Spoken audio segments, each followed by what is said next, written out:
मेरा नाम बाला है। मैं तिरुनेलवेली के एक छोटे से गांव में पैदा हुआ।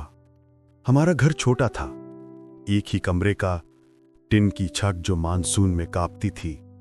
मेरे माँ बाप मजदूरी करते थे, उनके हाथ जख्मी, लेकिन उनकी आंखों में हमेशा नरमाहट रहती थी जब वे मुझे देखते। माँ अक्सर मेरे सिर पर हाथ फेरते हुए कहती, अच्छी पढ़ाई करना कन्ना, एक दिन तेरा अपना बड़ा घर होगा, इससे भी बड़ा।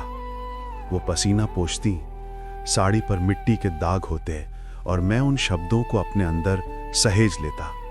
उन शब्दों ने मेरे सपनों की हड्डी बना दी। घर, सुरक्षा, एक दिन माँ बाप की झुर्रियों का चेहरा चमकते हुए देखना। लेकिन किस्मत की अपनी राहें होती हैं। जब मैं 10 साल का था तो माँ बाप ने कहा कि मैं मदुरई में मामा के पास रहकर पढ़ूंगा। वहां पढ़ाई अच्छी होगी बाला, हम तुम्हें जो देना चाहते हैं वो दे नहीं पाते। उस रात मैंने रोकर माँ की साड़ी पकड़ी।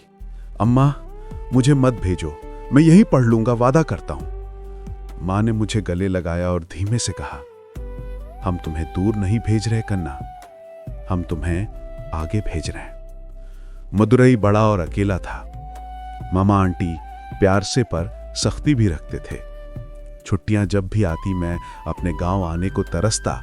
बस की आवाज सुनते ही मैं नंगे पैर दौड़ पड़ता और बहनें मेरी बाहों में घुस जाती। अन्ना, तुम आ गए। उन रातों में माँ के हाथ मेरे सिर पर होते, कैरोसिन की मध्यम रोशनी में हम सोते। वही मेरे सबसे खुशहाल पल थे।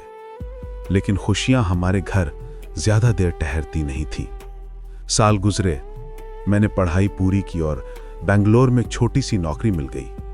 पहला पगार हाथ में आया तो मैंने ज्यादातर पैसे घर भेज दिए। ये प्रतिफल नहीं बल्कि कृतज्ञता थी। और फिर एक फोन कॉल ने मेरी दुनिया से सांस छीन ली। एक पड़ोसी की कांपती हुई आवाज, बाला, हादसा हो गया, तुम्हारे माँ बाप। स्कैफोल्ड गिर पड़ा। मैं जब पहुंचा तो सारा मोहल्ला इकट्ठा था। 2 सफेद चादरें पड़ी थीं। माँ और पिताजी साथ में, जैसे बस थक कर शाम को सो गए हों। मैं टूटकर अपने घुटनों पर गिर पड़ा।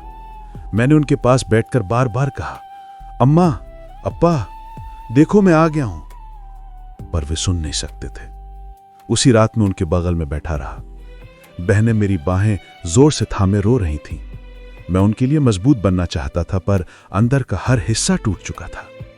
बार बार मैं खुद से पूछता रहा, क्यों अभी, जब मैं आखिरकार उन्हें एक बेहतर जिंदगी दे सकता था, क्यों अभी?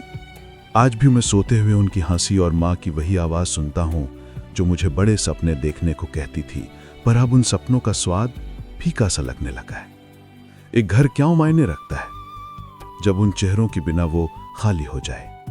अब मेरी बहनें मेरे साथ बेंगलोर के किराए के फ्लैट में रहती हैं।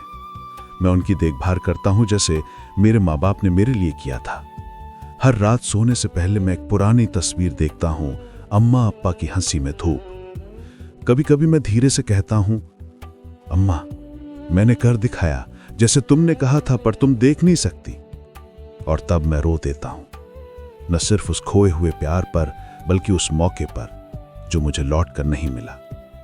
कुछ सपने बहुत देर से पूरे होते हैं और कुछ घर सदा के लिए खाली रह जाते हैं।